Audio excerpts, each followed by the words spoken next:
Everyone, कैसे हो आप सब? मैं आशा करता हूं कि आप सब बहुत अच्छे होंगे और आप लोग की स्टडी बहुत अच्छे से चल रही होगी। डिस्कस करेंगे आज की इस वीडियो में rapid fire session top 25 previous year questions का सेट नंबर 12 जो आपके एसएससी सीजीएल टायर 1 2020 के एग्जाम्स बेसिकली आपका 14 जुलाई से स्टार्ट हो रहा है और मैं पूरी कोशिश कर रहा हूं कि मैं आपको अधिक से अधिक सेट लेकर के आऊं और फटाफट मैं आपको रिवाइज कराऊं। जो भी कुछ आपने पढ़ा है ये सारे के सारे आपके प्रीवियस ईयर क्वेश्चंस ही मैं इस पर्टिकुलर वीडियो में डिस्कस कर रहा हूं। इस सीरीज को आप एंजॉय करने के लिए बेसिकली आपके पास एक पेन और पेपर होना चाहिए। अगर आप चैनल पे पहली बार जुड़े तो मैं आपको बता रहा हूं, बाकी जितने भी एस्पायरेंट्स इस पर्टिकुलर चैनल से अटैच उनको पता होगा क्योंकि मैं सेट नंबर 12 डिस्कस कर रहा हूं और मैं कोशिश कर रहा हूं जितना अधिक से अधिक मेरी कोशिश हो सकता है इस चैनल पे रैपिड फायर सेशन लाने के लिए वो मैं पूरी कोशिश कर रहा हूं 14 जुलाई से पहले। इसके बाद से भी जिन लोगों का एग्जाम होगा तो आप लोग कमेंट कीजिएगा, अगर पर्टिकुलर सीरीज की नीड होगी तो मैं इसको कंटिन्यू रखूंगा 27 जुलाई तक। क्लियर? तो आप लोग जैसा होगा वैसा फीडबैक दीजिएगा। इस पर्टिकुलर सीरीज से अगर आपको लाभ मिल रहा है, कोई बेनिफिट देखने को मिल रहा है तो आप कमेंट कर सकते हैं। तो बेसिकली इस सीरीज को एंजॉय करने के लिए आपके पास पेन और पेपर होना चाहिए। फर्स्ट सबसे पहले मैं क्वेश्चंस को तो रीड करता हूं, देन मैं आपको 5 सेकंड का टाइम देता हूं सही आंसर लिखने के लिए। उसके बाद से मैं उस पर्टिकुलर क्वेश्चन का सही आंसर बताता हूं और उसके बाद से हम लोग नेक्स्ट क्वेश्चन की तरफ शिफ्ट कर जाते हैं। तो ये फंडा होता है इस पर्टिकुलर सीरीज को एंजॉय करने के लिए। शुरू करते हैं फर्स्ट क्वेश्चन के साथ। बेसिकली आपको बताना है कि उस कंट्रीज के पास जिसके पास अपना खुद का कॉन्स्टिट्यूशन होता है, बेसिकली जो है उस कंट्री का नेचर बताना है। कम्युनिस्ट कंट्री है या फिर डेमोक्रेटिक, ओलिगार्किक या फिर टोटलिटेरियन।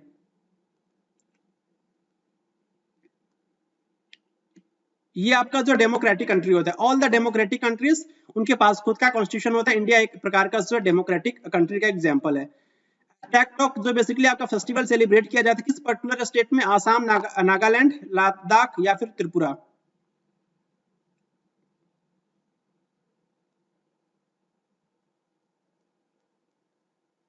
टैकटॉक फेस्टिवल बेसिकली सेलिब्रेट किया जाता है लद्दाख स्टेट में। ये बेसिकली आपका यूनियन टेरिटरी है। क्लियर? यूटी है। नेक्स्ट आपको बताना है कि कॉल ऑफ द वैली, ये आपका जो है एक कॉन्सेप्ट बेसिकली आपका एल्बम प्रोड्यूस किया गया था 1967 में। इसमें बेसिकली 3 लोगों ने पार्टिसिपेट किया था। फर्स्ट आपके जो है बांसुरी वादक बोल सकते हैं हरिप्रसाद चौरसिया, उसके बाद से गिटार वादक ब्रिजभूषण काबरा और उसके बाद से एक तीसरे पर्सनैलिटी का नाम आपको बताना है। तरुण भट्टाचार्य या फिर भजन सोपारी या फिर शिव कुमार शर्मा या फिर सतीश व्यास।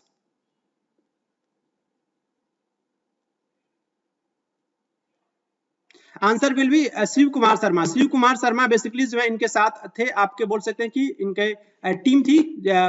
हरिप्रसाद चौरसिया बांसुरी वादक है, ये बांसुरी बजाते हैं और ये आपके गिटार बजाते हैं, बोल सकते हैं कि जो ब्रिज भूषण काबरा ये भी आपको याद रखना। और ये शिव कुमार शर्मा बेसिकली जो है संतूर बजाते हैं, संतूर वादक हैं। देखनी बेसिकली आपका एक फोक डांस है, किस पर्टिकुलर इंडियन स्टेट से आपका एसोसिएटेड है, किस पर्टिकुलर इंडियन स्टेट में ये बेसिकली हमें देखा जाता है ये folk dance? Madhya Pradesh, Bihar, Goa, waste Bengal.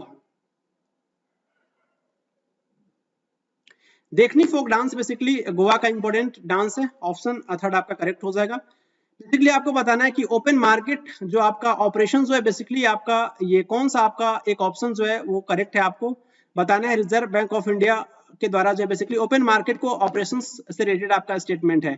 तो ये जो आपका बाइंग जो होता है और उसके साथ साथ सेलिंग जो बॉन्ड्स जो होते हैं, बाइंग एंड सेलिंग बॉन्ड्स होता है बेसिकली आपका गवर्नमेंट ऑफ बोल सकते हैं कि जो है इशू किया जाता है गवर्नमेंट के द्वारा ओपन मार्केट में। उसके बाद से जो आपका बाइंग और सेलिंग जो आपका बॉन्ड्स होता है आपका इशू किया जाता है कमर्शियल बैंक्स के द्वारा ओपन मार्केट में। केवल और केवल आपका ये जो बाइंग बॉन्ड्स जो होता है इशू किया जाता है गवर्नमेंट के द्वारा ओपन मार्केट में, या फिर केवल और केवल सेलिंग बॉन्ड्स जो होता है आपका इशू किया जाता है गवर्नमेंट के द्वारा ओपन मार्केट में। इसमें से कौन सा ऑप्शन आपका करेक्ट हो जाएगा बताइए?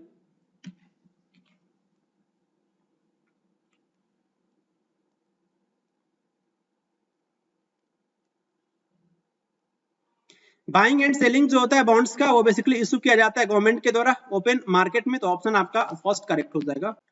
1931 में बेसिकली एरोमेटिक कंपाउंड को रिकॉग्नाइज करने के लिए बेसिकली एक रूल दिया गया था। उस रूल को बेसिकली 4n+2 पाई रूल कहते हैं, जहां पे n की वैल्यू 0, 1, 2, 3 होता है। तो इस पर्टिकुलर रूल को किसने दिया था? एंटोनी लेवोजर या फिर एरिक हकल या फिर अगस्ट लॉरेंट या फिर जैकोब वर्जिलियस।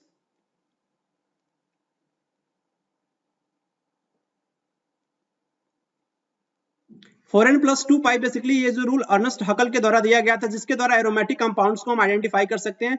जैसे फॉर एग्जांपल आपने पढ़ा होगा बेंजीन, बेंजीन का फॉर्मूला C6H6 होता है और इसमें बेसिकली हमें पाई इलेक्ट्रॉन्स कितने होते हैं? तो 6 पाई इलेक्ट्रॉन हमें देखने को मिलता है। तो यहाँ पे इनकी वैल्यू आपको मैं बता रहा हूँ 4n+2 ये आपका पाई, और उसके बाद से आपको 6 पाई ये आपको देखने को मिलता है। पाई से पाई बेसिकली आपका कट जाएगा, 4n + 2 = 6, तो 4n = 6 - 2, ये बेसिकली आपका 4n = आपका 6 - 2 = 4, तो n की वैल्यू आपका क्या हो जाएगा, 4/4 बेसिकली 1। तो ये आप यहाँ पे देख सकते हैं कि बेंजीन क्या है कि आपका ये एरोमेटिक कंपाउंड है। तो ये इस तरीके से जो एरोमेटिक कंपाउंड को आइडेंटिफाई कर सकते हो। तो ये बेसिकली रूल दिया गया था अर्नेस्ट हकल के द्वारा। नेक्स्ट आपको बताना है chemical name of the salt Peter. Salt Peter का केमिकल नेम क्या है, रासायनिक नाम क्या है आपका जो साल्ट पीटर का? पोटेशियम नाइट्रेट, KNO3, या फिर पोटेशियम मैग्नेटाइट, या फिर लेड नाइट्रेट, या फिर लेड सल्फेट।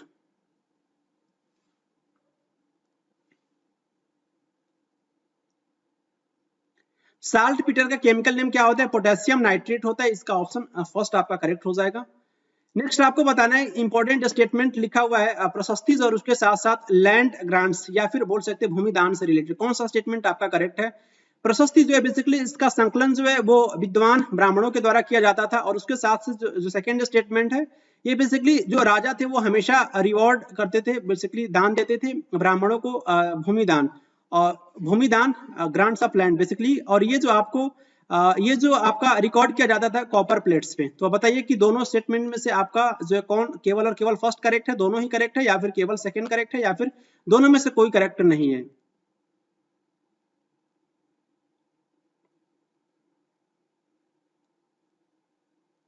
दोनों ही स्टेटमेंट आपका करेक्ट है। क्लियर, ये आपको याद रखना है।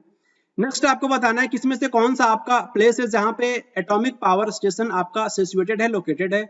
हीराकुंड, नाहरकटिया, या फिर काकरापार, या फिर ततीपका?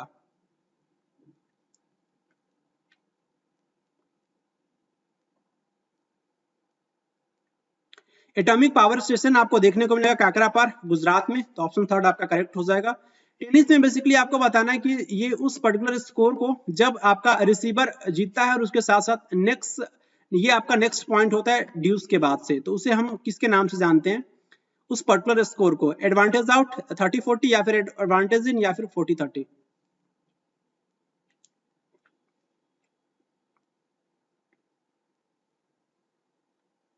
टेनिस में उस पर्टिकुलर स्कोर को हमें एडवांटेज आउट के नाम से जानते हैं। ऑप्शन फर्स्ट आपका करेक्ट हो जाएगा।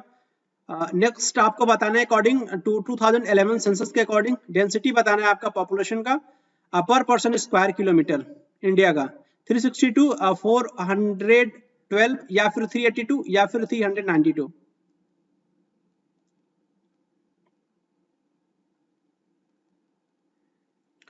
कितना था डेंसिटी आपका जो है 2011 सेंसस के अकॉर्डिंग इंडिया का? 382। ऑप्शन थर्ड आपका करेक्ट हो जाएगा।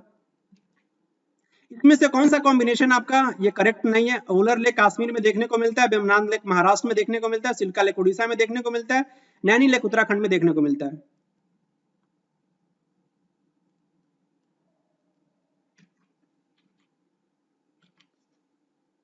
उलर लेक जम्मू एंड कश्मीर में आपका ये प्रेजेंट है, ये करेक्ट स्टेटमेंट है। वेमनान लेक बेसिकली केरल में सिचुएटेड है आपका ये, तो ये इनकरेक्ट होगा। इसका आंसर आपका सेकंड हो जाएगा। चिल्का लेक उड़ीसा में सिचुएटेड है, नैनी लेक उत्तराखंड में बेसिकली आपको देखने को मिलेगा। तो ये आपका आंसर क्या हो जाएगा? सेकंड वेमनान लेक केरल का इंपॉर्टेंट लेक है।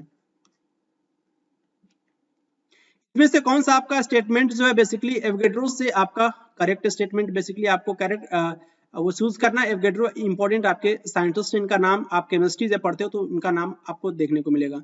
तो आपको बताना है कि कौन सा स्टेटमेंट किससे रिगार्डिंग है, और ये ट्रू स्टेटमेंट बेसिकली चूज करना है।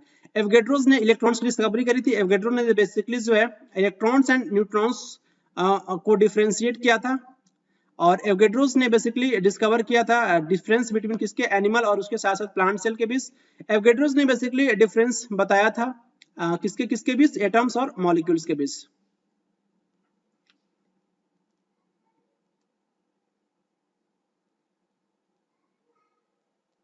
इलेक्ट्रॉन्स की डिस्कवरी जे थॉमसन के द्वारा किया गया था। स्टेटमेंट आपका इनकरेक्ट है।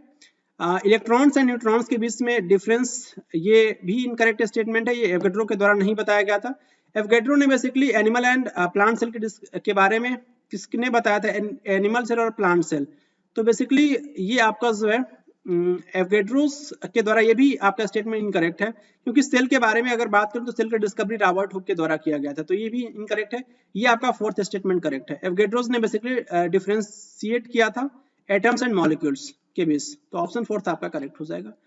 एनाकोंडा एक वर्ल्ड्स लार्जेस्ट स्नेक है जो आपको देखने को मिला किस पर्टिकुलर फॉरेस्ट में, ट्रॉपिकल एवरग्रीन फॉरेस्ट में, मानसून फॉरेस्ट में, टेम्परेट एवरग्रीन फॉरेस्ट में या फिर टेम्परेट ग्रासलैंड्स में।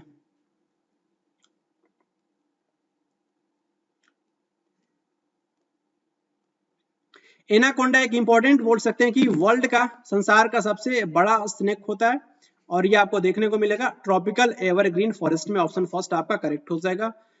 22nd आपका कॉमनवेल्थ गेम जो है बेसिकली शेड्यूल किया गया किस कंट्री में? India, Australia, England, Japan.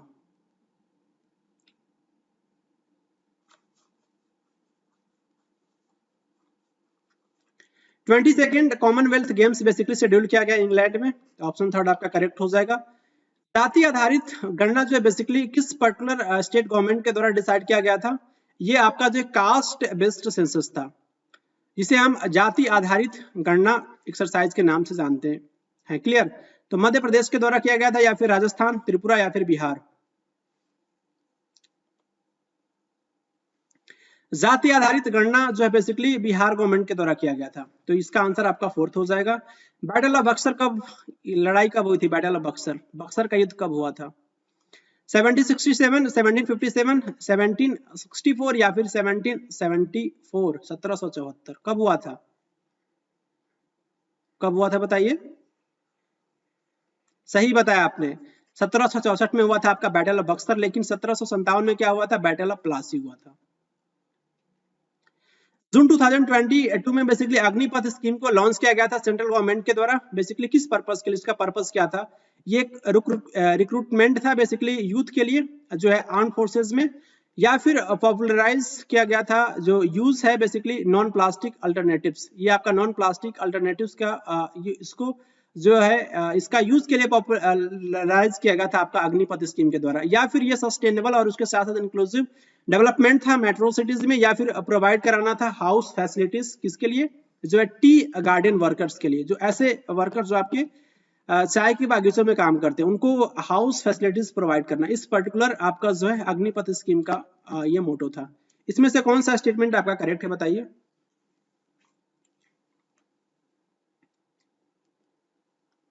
Agnipath scheme का जो बेसिकली ये सेंट्रल गवर्नमेंट के द्वारा जो है वो लॉन्च किया गया था, इसका पर्पस क्या था? ये आपका यूथ को रिक्रूटमेंट करना आर्म फोर्सेस में। ऑप्शन फर्स्ट आपका करेक्ट हो जाएगा। भोपाल, ये आपका गैस ट्रेजेडी हुआ था, भोपाल गैस ट्रेजेडी, ये बेसिकली दिसंबर 1984 में हुआ था। तो ये आपको बताना है उस पर्टिकुलर कंपनी का नाम, बेसिकली इंडस्ट्री का नाम बताना है। एक्साइड या फिर भारत रसायन लिमिटेड या फिर यूनियन कार्बाइड या फिर यूपीएल लिमिटेड। मिथाइल आइसोसाइनेट के द्वारा पर्टिकुलर ये गैस रिलीज हुआ था किस इंडस्ट्री से?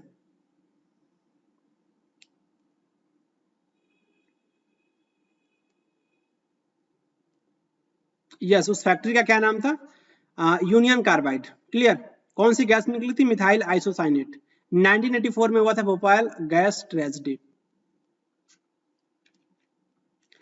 हेमपति चिन्ना सत्यम बोल सकते हैं कि एक इंडियन कुचिपुड़ी डांसर हैं। इनको प्राप्त हुआ था 1998 में कौन सा आपका अवार्ड? पद्म भूषण, पद्म विभूषण या फिर पद्मश्री या फिर पद्म पुरस्कार?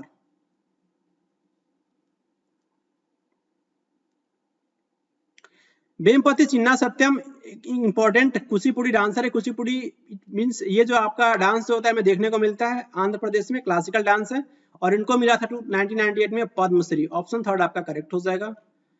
ये आपको बताना है कि इस डायनेस्टी के द्वारा जो आपका ये ब्रॉन्ज का स्टैचू था बेसिकली उसको बनाने में इसका यूज किया जाता था लॉस्ट वेक्स टेक्निक। चोला या फिर पांड्या, चालुक्य या फिर पाल?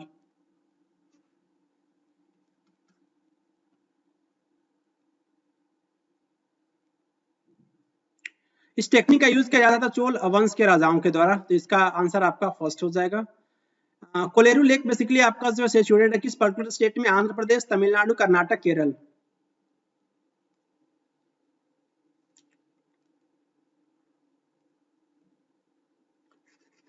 कोलेरू लेक आपका सिचुएटेड है आंध्र प्रदेश स्टेट में। ऑप्शन फर्स्ट आपका करेक्ट हो जाएगा। मार्च 2022 में बेसिकली पंजाब के चीफ मिनिस्टर कौन बने थे? लालचंद कतरू या फिर भगवत मान या फिर लालजीत सिंह भुल्लर या फिर Kuldeep Singh Dhaliwal?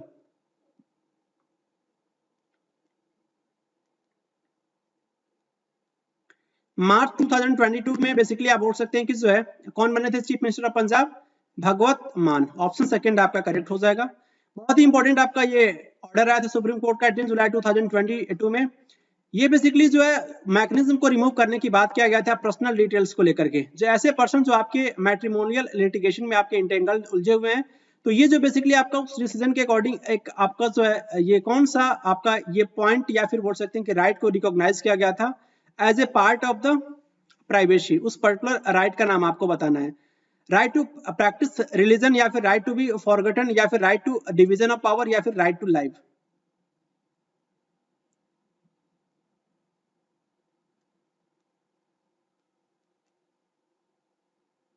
Yes, right to be forgotten आता है इस पर्टिकुलर राइट टू प्राइवेसी के अंदर। ये बेसिकली आपका डिसीजन आया था सुप्रीम कोर्ट का। ऑप्शन सेकंड आपका करेक्ट हो जाएगा। ये बेसिकली आपका ये जो इंडिया जो आपका वर्ड जो है वो इंडस से बेसिकली डिराइव हुआ है। तो इस पर्टिकुलर इंडस का जो संस्कृत में मीनिंग क्या होता है, ये आपका जो है भनु, या फिर अद्या, या फिर सर्वत्र, या फिर सिंधु।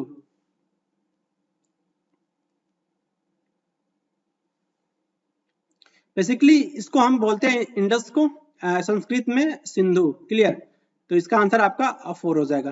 इसी के साथ आपका rapid fire session top 25 previous year questions का सेट नंबर 12 कंप्लीट होता है। मिलेंगे आपसे नेक्स्ट वीडियो में, तब तक के लिए अपने आप को खुश रखें, मोटिवेट रखें। मिलेंगे आपसे नेक्स्ट वीडियो में। Thank you very much.